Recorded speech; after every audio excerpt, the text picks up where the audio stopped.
Thank you, Madam Speaker. Madam Speaker, I'd also like to thank you for allowing me to speak, as I need to leave today for overseas.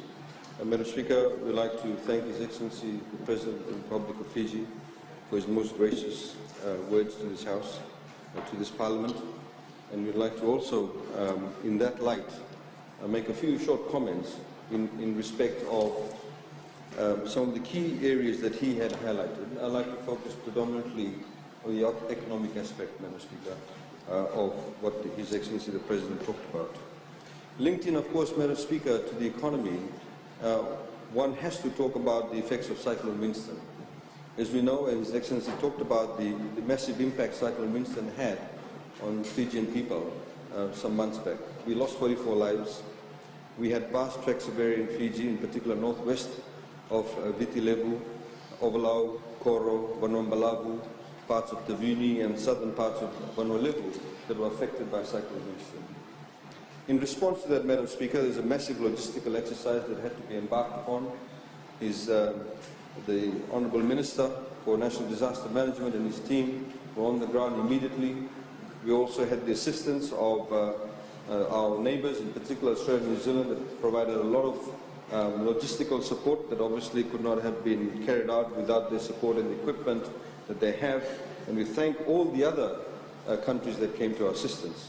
Madam Speaker, it also meant that the Fijian government had to be creative in respect of the massive damage that was carried out, and government embarked on an $88 million Help for Homes initiative.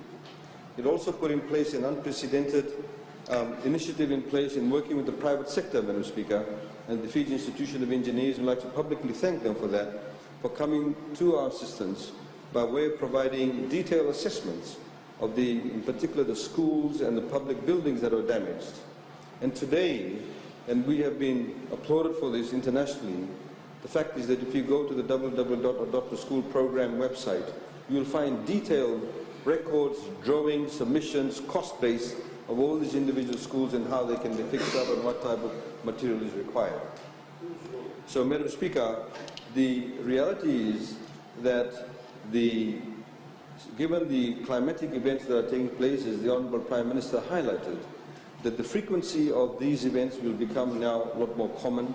The intensity of these events, of these climatic events, will be further heightened given climate change in the world. And of course, we will be bearing the brunt of it, notwithstanding the fact that we have one of the lowest carbon outputs in the world. Reality, Madam Speaker, is that we need to be able to build back better. As was highlighted on the weekend, we have had a massive logistical exercise. We've engaged people who can build back better. 9 schools were given tenders for on the weekend. We have another 43 coming up in the next 1 week. And by the end of November, Madam Speaker, all the schools that were damaged, construction works will start on those sites. But, Madam Speaker, the fact of the matter is we are simply not taking a hammer and nail and corrugated tin and just simply hammering it back on. All the schools, Madam Speaker, will actually have a blueprint. All of them will have drawings. All of them have been structurally assessed, and we will be building back better. Because as we know, Madam Speaker, that most of the schools, in fact, are also used as evacuation centres. So the idea is to get the best return on the value, on the dollar that we are putting into the schools. We could obviously have done, and I wish the Honourable Member would stop interjecting, we could have, Madam Speaker, have built back simply just to show a facade and put up a roof, and then you get blown away by a cyclone 1 or 2 category wind that could come along. The idea, Madam Speaker, is that we are focused on those schools that have in fact been the most damaged. They've been given first priority. And the reality is that most schools, as we know, rural schools, community schools, there are numerous buildings that may exist in one particular school. So you could have, for example, 10 to 15 individual buildings for Class 1, Class 2, Class 3. What we are doing, Madam Speaker, in many instances, is rather than doing exactly the same type of setup, we may be building only one big building and have about 10 classrooms or 6 classrooms with only one roof. And you can have upstairs and a downstairs. That obviously is a smarter way of doing things. It requires intellect. It requires the best advice that we can get from people who are best in the business. So, Madam Speaker, that obviously is a major effort, is announced in the budget. We're spending in excess of $130 million regarding that, Madam Speaker. Madam Speaker, I think what is also important to note, that notwithstanding the massive damage by Cyclone Winston, our growth rate will still be buoyant. There's no doubt it has been downgraded from in excess of 3%. There are institutions that are saying, and we understand the Reserve Bank of Fiji has now said it will be in excess of 2.5%. Initially it was more than 3% prior to the cyclone. And that obviously is good news, Madam Speaker. You similarly have seen, because of the Help for Homes initiative and indeed the massive construction work that's going on in the private sector, that there has been issues pertaining to hardware materials. Government has zero-rated duty on all importation of those critical hardware materials, and we believe that there is some traction now. The New Zealand and Australian governments have taken the responsibility, and they want to do that. In Vanuatu, they're building the schools, all the schools in Vanuatu. The Australians are building the schools in Koro. We also understand that they have not started as yet, because they're similarly going through a similar exercise that we are going through to be able to build back better. Madam Speaker, I think the fundamental issue that we also need to address is His Excellency the President spoke about, and that is to ensure that we have very strong foundations of our economy. Strong foundations in the economy means that we need to build confidence. And in order to build confidence, Madam Speaker, we need to ensure, for example, we have the appropriate laws in place. We need to ensure that the appropriate conventions are ratified. We need to ensure that the appropriate processes are in place to be able to give people the confidence, not just for foreigners, but also domestic investors. This requires, Madam Speaker, a national approach. Irrespective of our political differences, Madam Speaker, I think all of us in this House are in agreement that every Fijian wants to economically progress. And that, apparently, Madam Speaker, not apparently, but as we know, has been missing in the political landscape. We have for decades been so swept away by scoring cheap political sides, whichever government has been placed, whichever opposition has been in place, that we are not focused on the economy. We are not focused on service delivery.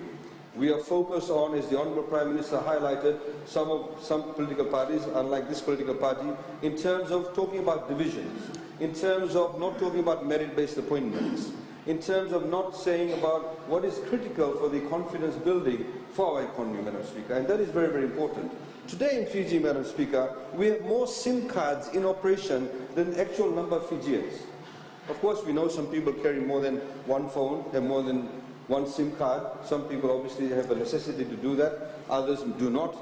But the reality is that nearly 95% of Fijians now have access to a mobile network coverage, Madam Speaker. This is a very powerful message. We have a liberalized telecommunications sector. Government is working very hard to be able to get connectivity to people, whether in the outer parts of Kandavu, whether in Lau, whether they're in northern Yasawas. We need everybody connected. So connectivity, Madam Speaker, and to build that confidence to get the private sector to build infrastructure, and it requires government also to work together with them to connect everybody. By connecting everybody, Madam Speaker, by way of an example, we are able to empower them. We are able to give them access to M-Pesa or whatever other form of electronic transactions. We are able to get them to have access to business. The cost of business is reduced, Madam Speaker. So all of this should be the agenda for everybody in this House, Madam Speaker, irrespective of who we are. We are all Fijians. We want them to be connected. We want them to be able to have good reception. We want our children who may be in southern Lau to be able to access the type of educational materials that people who live in the Suvarnasori corridor have access to. That, Madam Speaker, is empowerment. That is what we must be focused on, Madam Speaker. So when we have bills in this House, when we are having discussions on those types of topics, Madam Speaker, we hope that everybody in this House is able to talk positively about that. And we all have a fundamental, Madam Speaker, as His Excellency the President had, a responsibility, irrespective of the political parties you may belong to, a responsibility to ensure that all Fijians get those services, as the Honourable Prime Minister highlighted, is that we need to be focused on service delivery. Madam Speaker, the other aspect, of course, is that nearly 70% of our population is below the age of 40. Nearly 70% of our population is below the age of 40. These people, Madam Speaker, they are the firepower of our country. They are the people with the new ideas. They are the people who need to give access to education, to information, to technology. They are the people who create business. They are the people who gave us creative thinking, Madam Speaker. I was fortunate enough to be at USP on Saturday morning last weekend. The group of people who were competing in some Microsoft-led programming and coding competition. You could see, Madam Speaker, how geared up they are. And our focus really should be to harness that energy. Our focus should be to say to them that all of you, when you come into the marketplace, you can compete equally. If you perform well, you'll do well. You'll be rewarded well. If you join the civil service, you'll be appointed on merit. Your promotion will be on merit. If you join the sciences, with a shortage of people in sciences, you will be given scholarships. The Honourable Minister for Health has now, with the good work done by her predecessor, we have now focused more attention. The salaries of doctors have been increased. They're currently, Madam Speaker, looking at other areas of the civil service where the salaries will also be increased. We're carrying out a proper management, a proper assessment of the salaries that are being put in place and what needs to be done. And Madam Speaker, the reality though is, it's not just only about money. It's also about having specific career paths. It's also about ensuring that they are acknowledged for what they're doing. And people need to have confidence within the system. So Madam Speaker, all of this is something that should be dear to every single member in this House, irrespective of whichever side of the House you sit on. Madam Speaker, there are a number of initiatives led by the Honourable Prime Minister in the international fora that is taking place that is giving Fiji a lot of credibility. I'd like to focus on the economic side and the electronic side of it. Fiji only recently, through the Reserve Bank of Fiji, hosted the Alliance for Financial Inclusion, where over 500 attendees went to Sheraton. We had people from Africa, the Caribbean, the Asian countries, and even from Europe and the Pacific region, who participated, and they all said that never before had they had such a successful conference, such a successful gathering of the Alliance for Financial Inclusion. That was then followed by the Commonwealth Telecommunications Organization Conference, where again we had people from all these different countries, where again the nomination for Fiji to become the first vice chair of the CTO executive was also put and approved. And Madam Speaker, interestingly enough, as the Honourable Prime Minister has lobbied in Papua New Guinea at the ACP meetings for the presidency of the United Nations General Assembly presidency, the Africans again unanimously supported Fiji to become the first vice chair, which means automatically, Madam Speaker, in a year's time, Fiji for the first time will become the chair of the CTO. Now, Madam Speaker, all of this is done not because it just simply happens. It's because there's an international recognition of the changes that are taking place. It is a recognition of the fact that there are many processes, laws, policies, ratification of conventions that is putting Fiji on the agenda. And for a country that is so small, we're not even 1 million people, smack in the middle of the Southern Pacific, we are getting this international recognition. Similarly, Madam Speaker, Fiji, of course, has been, in respect of the G77 participation, has led to a number of alliances in terms of our development partners working together with us. We now have a better South-South cooperation. We are talking, for example, with the Australians to have a unified approach to aid assistance. Ultimately, our goal is that one day we do not need aid. We don't want to be dependent on aid. And I have to very quickly also qualify that by saying we are one of the lowest recipients of aid in the Southern Pacific. There are certain Pacific Island countries where nearly 85 to 90% of their entire budget is driven by aid, whereas ours is about 5%. Now, Madam Speaker, the reality is that if we all work together, if we have our development partners complement government initiatives, we will be able to get off the aid train a lot quicker. We will be able to have a lot more independence. And as a country, all of us as Fijians, we need to make sure that we work towards that. And that is very, very critical, Madam Speaker. So again, I appeal to all members in the House to support His Excellency's statement, to support what the Honourable Prime Minister has talked about, how we need to position Fiji regionally and globally. And that is very, very important. Madam Speaker, His Excellency the President also spoke about, before I start on that, in respect of international recognition, the Honourable Prime Minister later on in the month of October will be opening a workshop that has been led by the UN in respect of the ratification of the United Nations Convention Against Torture. Fiji is being used as a case study as what processes to follow to be able to ratify that convention. And the Honourable Prime Minister is speaking at that, Madam Speaker. Now, Madam Speaker, there is nothing better than getting a third-party validation of what is happening in our country. There is nothing better than getting third-party validation. And that is precisely what is happening in the international forums. That is precisely what is happening in the regional forum, Madam Speaker. And that is something that all of us, including people on the other side of the House, need to be proud of, that we in Fiji are getting that recognition, Madam Speaker. Madam Speaker, it is not shameful to get international recognition, Honourable Karavaki. It is in fact a proud thing for us to get international recognition for that. Very sad to say that it is shameful. Madam Speaker, I would also like to highlight, Madam Speaker, how all of us as Fijians need to ensure, and I'd like to come back again to His Excellency the President's address and what the Honourable Prime Minister said today. Please, we appeal to everybody, please do not try and undermine the economy simply to gain some sort of cheap political points. I'll give you a very classic example. The honourable members on the other side of the House, in particular the opposition spokesperson on that, for the past 18 months have been berating us for paying too much money to consultants for FRA. Paying too much money. We should not use consultants, we're paying too much money. When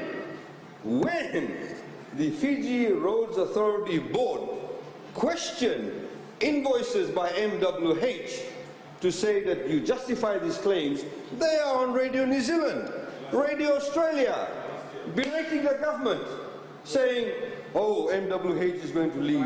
There will be lack of confidence. We should pay the invoice. Why should we pay the invoice? Every international company that comes into Fiji, listen. I know you like giving interviews to Fiji One.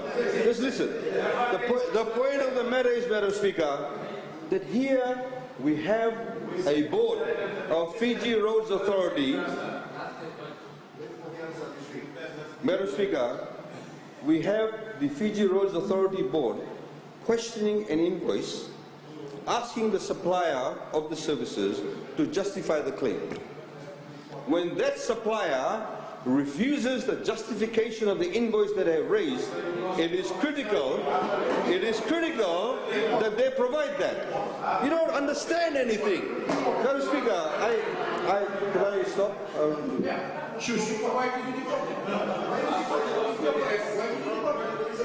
The man who defended foreigners in terms of owning land in Fiji. Order, please. Yeah.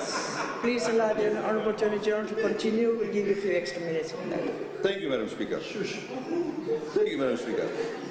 You see, Madam Speaker, this is the hypocrisy and the contradiction that exists. A few months, they talk about, oh yes, very important for you. A few